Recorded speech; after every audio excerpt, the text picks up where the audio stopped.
Sa ngalan ng Ama at ng Anak at ng Espiritu Santo. Amen. Ang pagpapala ng ating Panginoong Hesukristo, ang pag-ibig ng Diyos Ama at ang pakikipagkaisa ng Espiritu Santo naway sumainyong lahat. At sumaiyo rin. Ngayon po ay ginugunita natin ang kapistahan ni San Maximiliano Kolbe, isang pari. Mga kapatid, aminin natin ang ating mga kasalanan upang tayo'y maging marapat gumanap sa banal na pagdiriwang.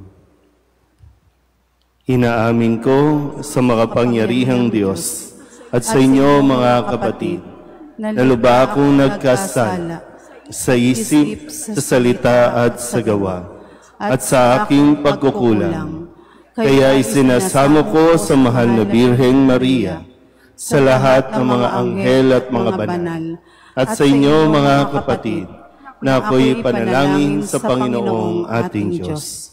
Kawaan tayo ng makapangyarihang Diyos, patawarin tayo sa ating mga kasalanan at patnubayan tayo sa buhay na walang hanggan. Amen.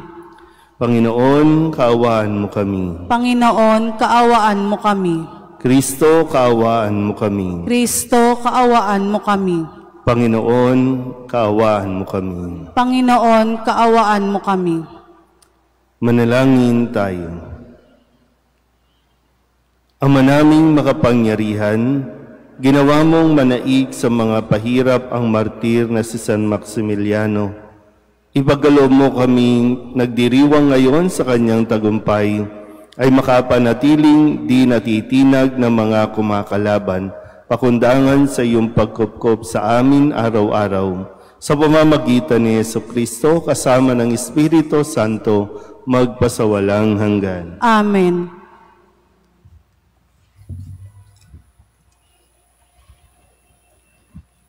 Pagbasa mula sa aklat ni Josue. Noong mga araw na iyon, sinabi ng Panginoon kay Josue, sa araw na ito'y padadakilain kita sa paningin ng buong Israel.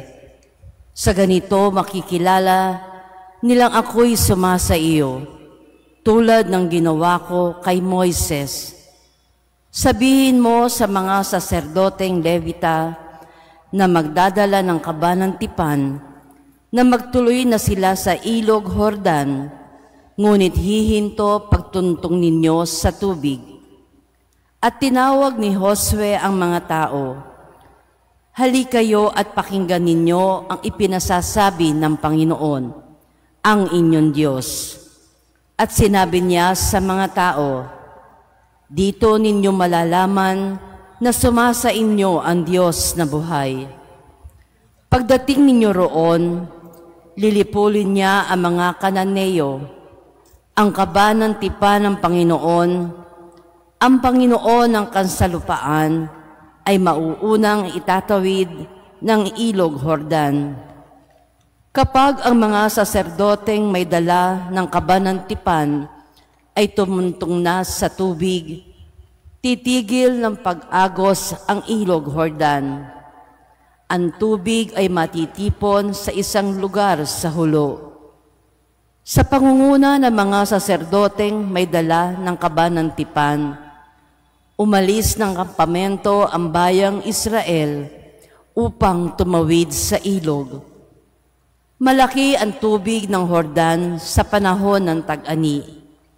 Nang sumapit sa ilog Jordan ang mga saserdoteng may dala ng kaban ng tipan, tumigil ang agos sa hulo at ang tubig ay natipon sa tapat ng bayan ng Adam, lungsod na nasa tabi ng Sartan.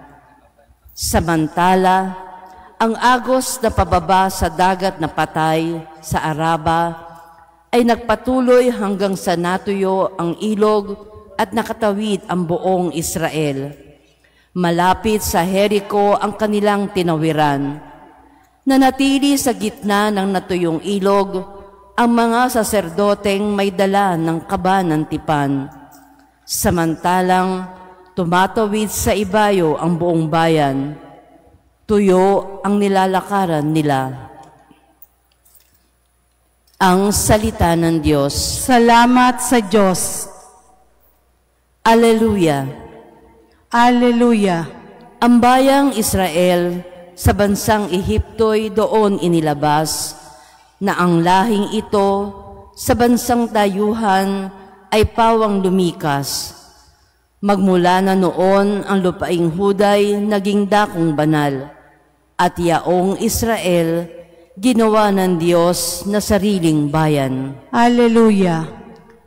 Ang dagat ng tambo nang ito'y makita ay tumakas na rin magkabilang panig ng ilog ng Hordan. Noon ay humimpil. Maging mga bundok katulad ng tupa ay pawang nanginig, pati mga burol nanginig na parang tupang maliliit. Alleluia. Ano ang nangyari at ikaw o dagat wala ng daluyan? Ikaw naman, Hordan, bakit ang tubig mo'y hindi na dumaloy? Kayong mga bundok, manginginig kayong tupa ang kapara, at ang mga burol, natakot na parang maliit na tupa. Alleluia.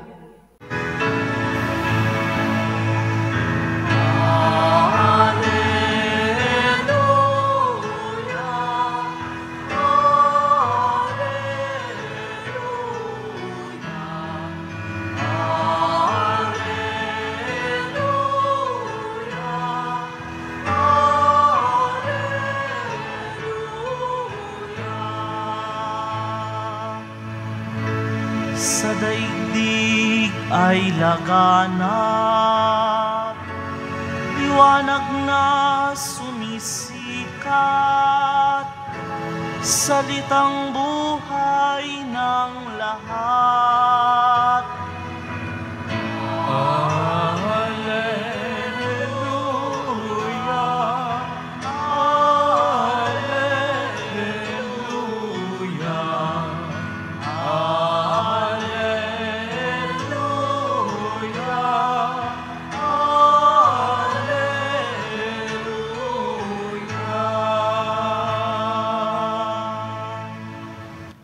Sumainyo ang Panginoon. At sumaiyo rin. Ang mabuting balita ng Panginoon ayon kay San Mateo. Papuri sa iyo, Panginoon. Noong panahong iyon, lumapit si Pedro at nagtanong kay Jesus, Panginoon, makailan pong patatawarin ang aking kapatid na paulit-ulit na nagkakasala sa akin? Makapito po ba?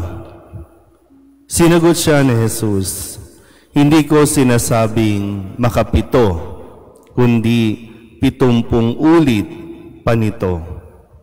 Sapagkat ang paghahari ng Diyos ay katulad nito. Ipinasya ng isang hari na pagbayarin ang kanyang mga lingkod na may utang sa kanya. Unang dinala sa kanya ang isang may utang na 10 milyong piso. Dahil sa siya'y walang ibayad, iniutos ng hari na ipagbili siya, ang kanyang asawa, mga anak, at lahat ng ari-arian upang makabayad. Nanikluhod ang taong ito sa harapan ng hari at nagmakaawa. Bigyan pa ninyo ako ng panahon at babayaran ko sa inyo ang lahat. Naawa sa kanya ang hari, kaya ipinatawad ang kanyang mga utang at pinayaon siya. Ngunit pagkaalis niya roon, ay nakatagpo niya ang isa sa kanyang kapwa lingkod na may utang na 500 piso sa kanya. Sinunggaban niya ito at sinakal, sabay wika, magbayad ka ng utang mo. Naglumuhod iyon at nagmakaawa sa kanya. Bigyan mo pa ako ng panahon at babayaran kita. Ngunit hindi siya pumayag. Sa halip, ipinabilanggo niya ang kanyang kapwa lingkod hanggang sa ito'y makabayad. Nang makita ng kanyang mga kapwa lingkod ang nangyari, sila'y labis na nagdamdam. Pumunta sila sa hari at isinumbong ang nangyari. Kaya't ipinatawag siya ng hari. Ikaw, napakasama mo, sabi niya. Pinatawad kita sa utang mo sapagkat nagmakaawa ka sa akin. Nahabag ako sa iyo, hindi ba dapat ka ring mahabag sa kapwa mo? At sa galit ng hari, siya'y ipinabilanggo hanggang sa mabayaran niya ang kanyang utang. Gayon din ang gagawin sa inyo ng aking amang nasa langit, kung hindi ninyo patatawarin ang inyong kapatid. Pagkatapos sabihin ni Jesus ang mga bagay na ito, siya'y umalis sa Galilea at nagtungo sa lupain ng Judea, sa kabila ng ilog Jordan. Ang mabuting balita ng Panginoon. Pinupuri ka namin, Panginoong Heso Kristo. Isang magandang umaga po sa inyong lahat. Ngayon po ay Huwebes ng 19 na linggo sa karaniwang panahon at ating pong ginugunita ang kapistahan ni San Maximiliano Kolbe, isang pari na napabilang sa mga ibinilanggo noong panahon ng Nazi, noong pagpapahirap sa mga Hudyo, at sa kanya pong kabutihang loob na kahit na siya ay nahihirapan sa mga manual labor na ipinapagawa, ay umiral pa rin at pinairal niya ang pananampalataya sa ating Panginoon sa tulong nawa niya na kung saan nasubok din ang kanyang katatagan na ipinakita at patuloy niyang ipinangaral na walang ibang makapangyarihan kundi ang pag-ibig. Hindi galit ang makapangyarihan kundi ang pag-ibig. Matindi ang nagagawa ng isang taong punong-puno ng galit. Pero mas matindi ang magiging epekto ng isang taong pag-ibig ang pinapairal. At hindi natin kakayanin na magpatawad hanggat mayroon tayong galit. Kaya nga sa ating pong Ebanghelyo, ang tanong ng marami, na tanong din Jesus, hanggang kailan ako magpapatawad? Hanggang kailan ko patatawarin ang aking kapatid? Tanong nyo rin ba ito o ayaw natin pag-usapan? Kasi pag pinag-usapan natin ang pagpapatawad, para bang muling nabubuksan yung sama ng loob, yung mga sugat na naidulot sa atin ng mga taong nakasakit sa iyo, kaya wala tayong dapat pag-usapan. Alam niyo, minsan naisip ko, bakit hindi tayo natatahimik kahit na wala na yung taong nakasakit sa atin? Di ba may mga ganun tayong karanasan? Hindi natin masumpungan yung katahimikan kahit wala na ang nagpahirap sa atin. Siguro, no? Kasi nga, hanggang ngayon, buhay pa tayo, pinapahirapan natin ang ating sarili dahil sa galit, dahil sa hindi natin pagbibigay ng kapatawaran. Ilang beses nga ba? Pero yung tanong din ay, binigyan na ba natin ng pagkakataong makahingi ng tawad yung taong nakagawa sa atin? Pwede kasing ganun din, no? Kasi paano mo patatawarin ng isang tao, hindi naman humingi ng tawad? Pero may mga pagkakataon na kahit hindi pa humihingi ng tawad, patawarin mo na, hindi para sa kanya, kundi para mapalaya mo ang iyong sarili mula sa sakit na naidulot niya. Hindi para sa kanya, kundi para sa iyo. So bakit ka magpapatawad? Kasi kailangan mo nang palayain ang iyong sarili. Hindi natin sinasabi na, sige lang, magpakamartir ka. Pinatawad mo ngayon, o mamaya, gagawin ka ulit. Kasi tingnan mo din naman yung sitwasyon. Pero ulitin ko, no? Maganda kasi mapagnilayan natin kaysa yung mag-emote lang tayo na mag-emote, no? Talagang feel natin, na aping-api tayo, pinahirapan tayo. Tingnan din natin kung ano yung ating nagiging sitwasyon. Muli, no? Kasi binigay ni Kristo ang kwentong ito na bakit tayo dapat na magpatawad.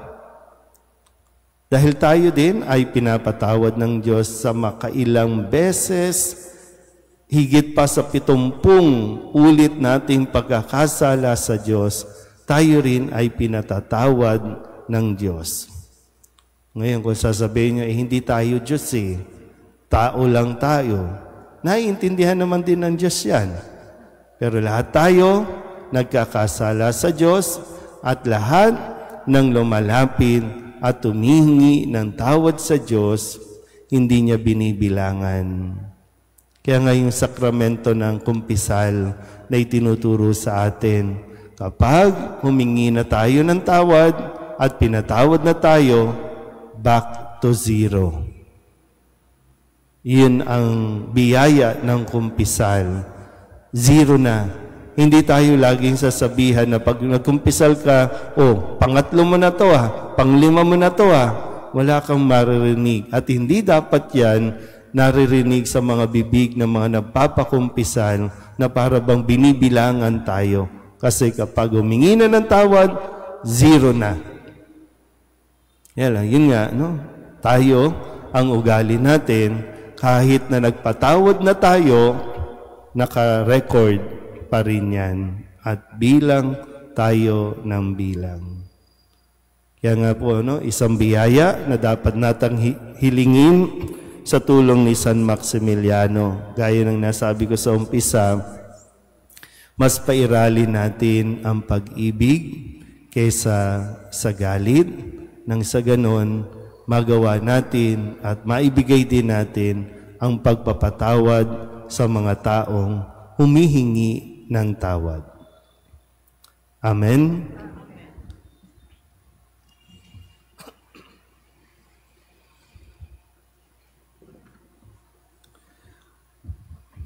Nakikilahok sa paglikha ng Diyos, manalangin tayo sa Diyos upang makapagdulot ng pakikipagkasundo sa daigdig ang kanyang bayan na nakadama ng kanyang pagpapatawad. Ang ating pong itutugon, Panginoon, dinggin mo ang aming panalangin. Panginoon, dinggin mo ang aming panalangin. Ang bayan ng Diyos na pinalaya ng dugo ni Kristo, naway hindi magkahiwa-hiwalay at mamuhay sila ng pagkakaunawaan at kapayapaan. Manalangin tayo sa Panginoon. Panginoon, dinggin mo ang aming panalangin. Ang mga may dinaramdam o sama ng loob, bunga ng mga kalupitan at pagkakamaling ginawa sa kanila, naway huwag magkimkim ng hinanakit sa kanilang puso, bagkus maging bukas sa kapayapaan ni Kristo. Manalangin tayo sa Panginoon. Panginoon, dinggin mo ang aming panalangin. Ang mga nahihirapang magpatawad, naway mapagtanto at maunawaan ang mayamang habag ng Diyos sa bawat isa at matutong makapagpatawad mula sa puso. Manalangin tayo sa Panginoon. Panginoon, dinggin mo ang aming panalangin. Ang mga nakadarama ng malalim na sugat ng pisikal at espiritual na pagkakamali, naway makatagpo ng kagalingan sa pagpapatawad ni Kristo. Manalangin tayo sa Panginoon. Panginoon, dinggin mo ang aming panalangin. Ang mga tapat na namayapa, naway patawarin sa kanilang mga kasalanan. Manalangin tayo sa Panginoon. Panginoon, dinggin mo ang aming panalangin. Idulog din natin sa Panginoon ang ating mga personal na kahilingan at mga panalangin para sa ating mga pamilya, kasama din ang mga kahilingan ng mga nanonood sa online. Lahat ng mga misang pasasalamat, special na intensyon, agarang paggaling ng mga may sakit at ang lahat ng mga kaluluwa na inihiling na ipagdasal sa misang ito.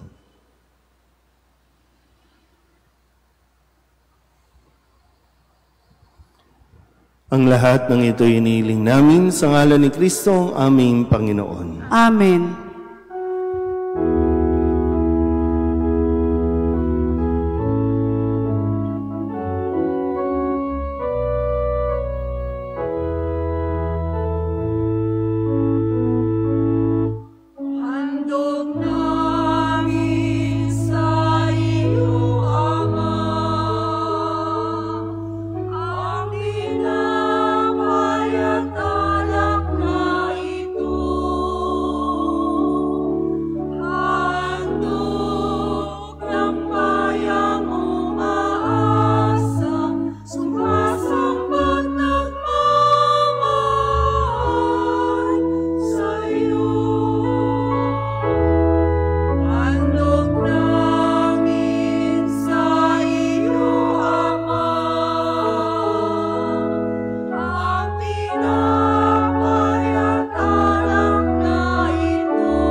Manalangin kayo mga kapatid upang paghahain natin ay kalugdaan ng Diyos Amang makapangyarihan.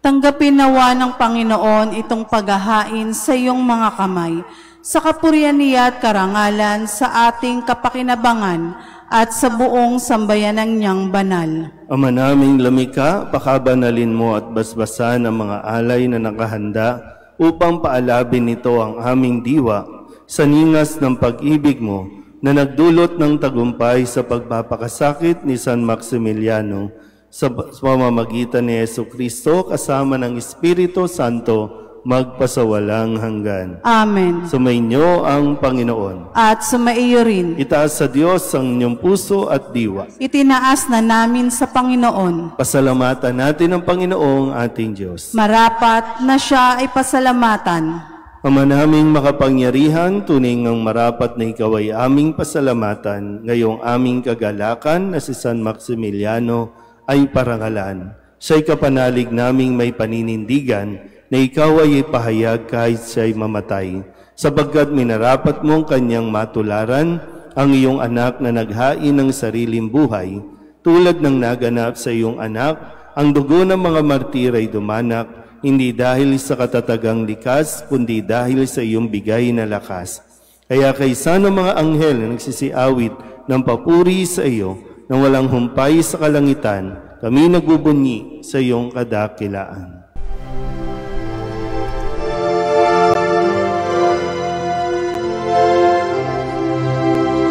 Santo, Santo, Santo, Panginoong Diyos makapangyarihan, napupuno ang langit at lupa ng kalwalhatian mo. Hosana sa kaitaasan, pinagpalang na paririto sa ngalan ng Panginoon. Hosana sa kaitaasan.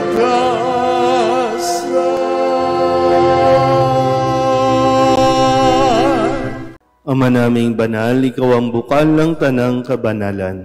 Kaya't sa pamamagitan ng iyong Espiritu, gawin mong banal ang kaloob na ito upang para sa aming maging katawan at dugo ng aming Panginoong Heso Kristo.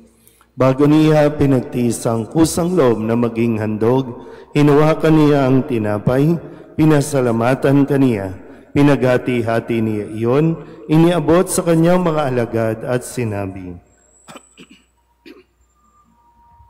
tanggapin ninyong lahat ito at kanin, ito ang aking katawan na ihahandog para sa inyo.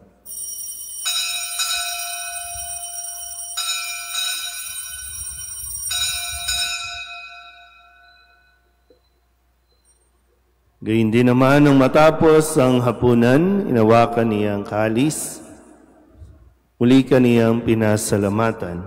Iniabot niya ang kalis sa kanyang mga alagad at sinabi, tanggapin ninyong lahat ito at inumin. Ito ang kalis ng aking dugo ng bago at walang hanggang tipan. Ang aking dugo na ibubuhos para sa inyo at para sa lahat sa ikapagpapatawad ng mga kasalanan. Gawin ninyo ito sa pag-alaala sa akin.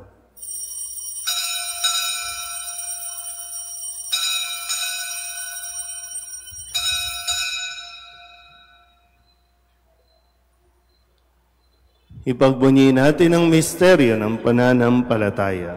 Si Kristo'y namatay, si Kristo'y nabuhay, si Kristo'y babalik sa wakas ng panahon. Ama, ginagawa namin ngayon ang pag-alaala sa pagkamatay at muling pagkabuhay ng iyong anak, kaya tiniaalay namin sa iyo ang tinapay na nagbibigay buhay at ang kalis na nagkakaloob ng kaligtasan. Kami nagpapasalamat dahil kami iyong minarapat na tumayo sa harap mo para maglingkod sa iyo. Isinasamo namin kami magsasalo-salo sa katawan at dugo ni Kristo ay mabuklod sa pagkakaisa sa pamamagitan ng Espiritu Santo. Ama, lingapin mo ang iyong simbahang laganap sa buong daigdig. Puspusin mo kami sa pag-ibig kaysa ni Leon na aming Papa at ni Jose na aming Obispo at ng Tanang Kaparian. Alalahanin mo sina Cristina at Sofriana na tinawag mo mula sa daigdig na ito. Nung sila'y binyagan, sila'y nakaisa ni Kristo sa pagkamatay. Ngayong sila'y pumanaw, naway makaisa sila ni Kristo sa pagkabuhay. Alalahanin mo rin ang mga kapatid naming nahimlay na may pag-asang sila'y muling mabubuhay, gayon din ang lahat ng mga pumanaw. Kawaan mo sila at patuloyin sa iyong kaliwanagan. Kawaan mo at pagindapating kaming lahat na makasalo sa iyong buhay na walang wakas. Kaysa ng mahal na Birheng Maria na Ina ng Diyos, ng kabiyak ng puso niyang sa San Jose, kaysa ng mga apostol at ng lahat ng mga banal, na namuhay dito sa daigdig na kalugod-lugod sa iyo, may pagdiwang nawa namin ang pagpupuri sa ikararangal mo sa pamamagitan ng iyong anak na aming Panginoong Hesu Kristo. Sa pamamagitan ni Kristo, kasama niya at sa Kanya, ang lahat ng parangal at papuri ay sa iyo, Diyos amang makapangyarihan, kasama ng Espiritu Santo, magpasawalang hanggan.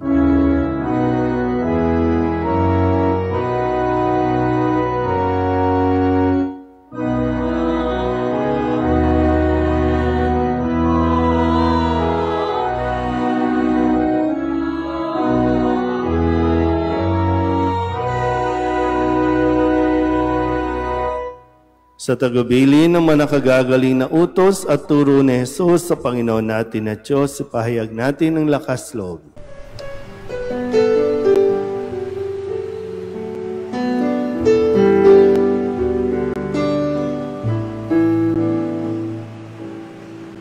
Ama namin, sumasalang ka, sambahin ang ngalan mo, mapasamin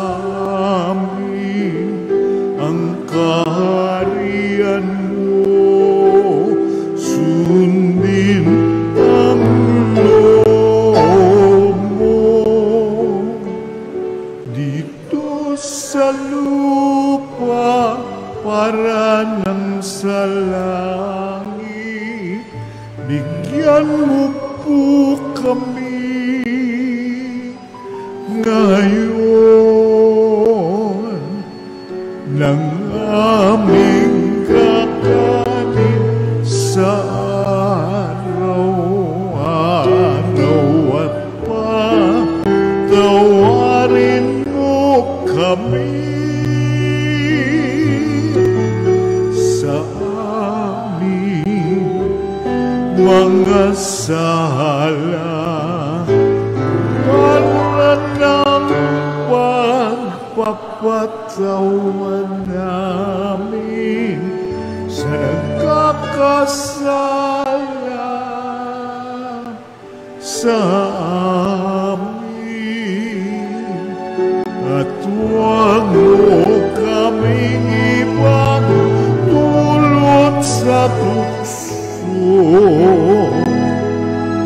at yadya mo kami sa lahat ng masama.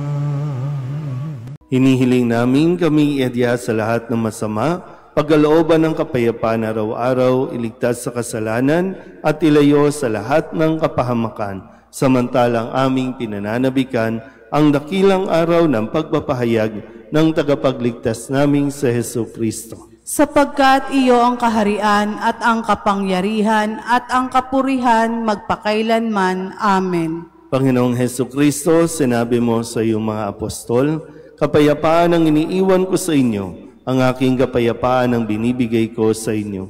Tunghayan mo ang aming pananampalataya at huwag ang aming mga pagkakasala. Pagkalooban mo kami ng kapayapaan at pagkakaisa ayon sa iyong kalooban, kasama ng Espiritu Santo, magpasawalang hanggan. Amen. Ang kapayapaan ng Panginoon ay laging sumainyo. At sumaiyo rin. Mabigayan po tayo ng kapayapaan sa isa't isa.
Ito ang kordero ng Diyos.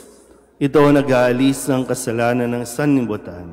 Mapalad ang mga inaanyayahan sa kanyang piging. Panginoon, hindi ako karapat-dapat na magpatuloy sa iyo, ngunit sa isang salita mo lamang ay gagaling na ako.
Manalangin tayo. Ama naming mapagmahal, ang tinanggap naming banal na pakikinabang ay makapagdulot nawa sa amin ng katatagan na nagkaloob ng katapatan sa paglilingkod at tagumpay sa pagtitiis ng pagsubok sa iyong martir ni San Maximiliano sa pamamagitan ni Jesucristo kasama ng Espiritu Santo magpasawalang hanggan. Amen. Sumainyo ang Panginoon. At sumaiyo rin. At pagpalain kayo ng makapangyarihang Diyos, Ama at Anak at Espiritu Santo. Amen. Tapos ang banal na misa, humayo tayo sa kapayapaan ni Kristo. Salamat sa Diyos. Magandang umaga po.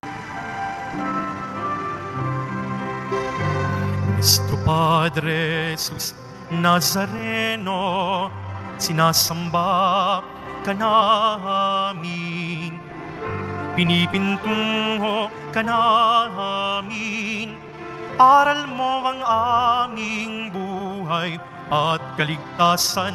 Nuestro Padre Jesus Nazareno, iligtas mo kami sa kasalanan. Ang krus mong kinamatayan ay sagisag ng aming kaligtasan. Nuestro Padre Jesus Nazareno, dinarangal ka na amin. Nuestro Padre Jesus Nazareno, nilulwalhati ka na amin. Nuestro Padre Jesus Nazareno, dinarangal ka na amin. Nuestro Padre Jesus Nazareno, nilulwalhati ka na amin.